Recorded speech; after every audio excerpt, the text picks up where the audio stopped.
Remue ménage. Remue ménage.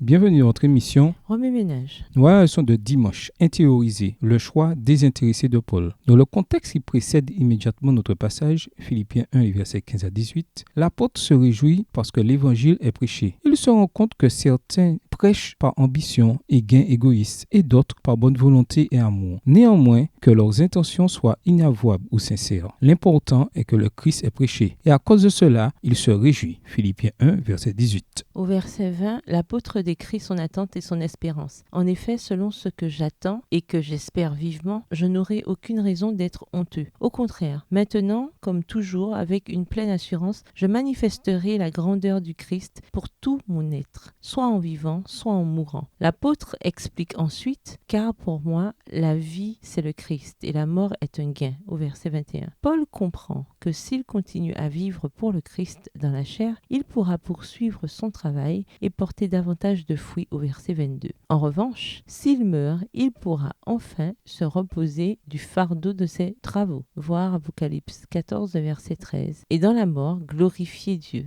Environ 10 ans auparavant, Paul a écrit aux Corinthiens au sujet de ses épreuves et de ses travaux. Ils sont hébreux, moi aussi. Israélites, moi aussi. Descendants d'Abraham, moi aussi. Ils sont serviteurs du Christ, eh bien, je vais parler comme si j'avais complètement perdu la raison. Je le suis plus qu'eux. J'ai peiné plus qu'eux. J'ai été en prison bien plus fréquemment, frappé beaucoup plus et en danger de mort plus souvent. 5 fois, j'ai reçu des Juifs la série de 39 coups. 3 fois, j'ai été battu à coups de fouet par les Romains. Et 1 fois, on m'a blessé en me jetant des pierres. 3 fois, j'ai fait naufrage. Et 1 fois, je suis resté 1 jour et 1 nuit dans les flots. Dans mes nombreux voyages, j'ai connu les dangers dus aux rivières qui débordent ou aux brigands, les dangers dus à mes compatriotes juifs ou à des non-juifs. J'ai été en danger dans les villes ou dans les lieux déserts, en danger sur la mer et en danger parmi de faux frères. J'ai connu des travaux pénibles et de dures épreuves. Souvent, j'ai été privé de sommeil. J'ai eu faim et soif. Souvent, j'ai été obligé de jeûner. J'ai souffert du froid et du manque de vêtements. Et sans parler du reste, il y a ma préoccupation quotidienne, le souci que j'ai de toutes les églises. 2 Corinthiens 11 et versets 22 à 28. Paul est confronté à un dilemme. Serait-il préférable de continuer à vivre dans la chair et de porter du fruit à la gloire de Dieu ou de mourir et de se reposer de ses durs travaux? Il envisage une troisième option, la transmutation sans passer par la mort, une option bien meilleure que les 2 autres. Il pourra être enlevé dans les nuées et emmené au ciel avec ceux qui sont encore en vie à ce moment-là. 1 Thessaloniciens 4, verset 17.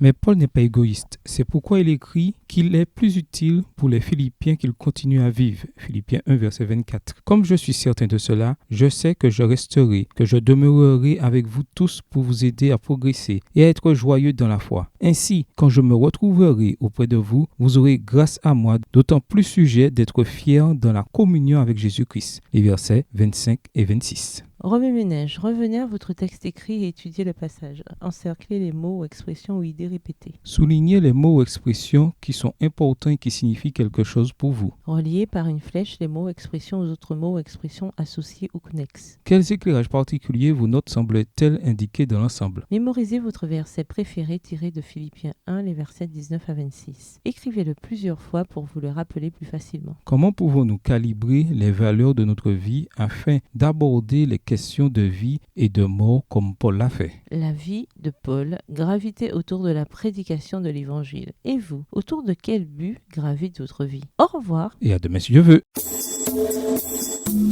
Remue ménage. Remue ménage.